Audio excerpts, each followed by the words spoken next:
আসসালামু আলাইকুম। Expert IT একাডেমিতে আপনাদের সবাইকে স্বাগতম। আজকে আমি আপনাদের সঙ্গে শেয়ার করতে চলেছি কিভাবে কম্পিউটারে ভয়েস টাইপিং করবেন, তাও কোনো সফটওয়্যার কিংবা কোনো কিছু ডাউনলোড ব্যতীত। তাহলে আপনাদের সঙ্গে রয়েছে আমি গোলাম মোর্শেদ রাফি। আর কথা না বাড়িয়ে চলুন শুরু করা যাক।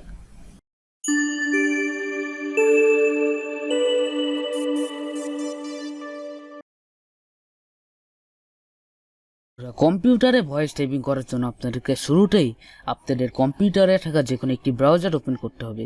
আমি ক্রোম ব্রাউজার ওপেন করছি। তারপর বন্ধুরা সেখানে গিয়ে সার্চ করতে হবে DOCS ডকুমেন্টস, ঠিক আছে। তারপরে সার্চ করার পর ফার্স্ট যে সাইটটি থাকবে সেই সাইটটি আপনাদেরকে ওপেন করতে হবে, Google documents online document editor এটি। তারপর বন্ধুরা এখান থেকে আপনাদেরকে গো টু ডকুমেন্টসে ক্লিক করতে হবে, ঠিক আছে। গো টু ডকুমেন্টসে ক্লিক করার পর এখান থেকে আপনাদেরকে সাইন ইন করে নিতে হবে আপনাদের জিমেল অ্যাকাউন্ট, পাসওয়ার্ড ইত্যাদি দিয়ে। তারপর বন্ধুরা আমি সাইন ইন করে আপনাদের সঙ্গে ফিরে আসছি।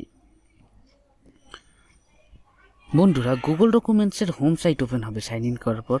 এখান থেকে আপনাদেরকে ব্ল্যাঙ্ক ডকুমেন্টে ক্লিক করতে হবে, অর্থাৎ আপনি নিউ ডকুমেন্ট ওপেন করবেন, ঠিক আছে বন্ধুরা।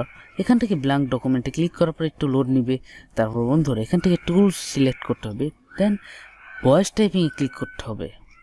তারপর বন্ধুরা এখান থেকে আপনি যে ভাষায় কথা বলবেন সেই ভাষা দিয়ে সিলেক্ট করতে হবে। আমি যেহেতু বাংলা ভাষায় কথা বলবো তাই আমি এখান থেকে বাংলাদেশ সিলেক্ট করে দিব। তারপর বন্ধুরা এখান থেকে আমি ক্লিক করব, তারপর এখান থেকে অ্যালাউ করতে। বন্ধুরা এখন দেখুন আমি কিন্তু যাই বলছি না কেন তাই এখানে রেকর্ড হচ্ছে। তো বন্ধুরা এভাবে আপনারা গুগল ডকুমেন্টস ব্যবহার করে ভয়েস টাইপিং করতে পারবেন। তো বন্ধুরা এক্ষেত্রে আপনাদের অবশ্যই মাইক্রোফোন দরকার হবে এবং এই লেখাটিকে আপনারা কপি পেস্ট করে আপনাদের প্রয়োজনীয় জায়গায় নিতে পারেন। তো এই ছিল আজকের ভিডিও। আপনাদের সঙ্গে দেখা হবে নেক্সট ভিডিওতে। ততক্ষণ পর্যন্ত সবাই ভালো থাকুন, সুস্থ থাকুন। আল্লাহ হাফেজ।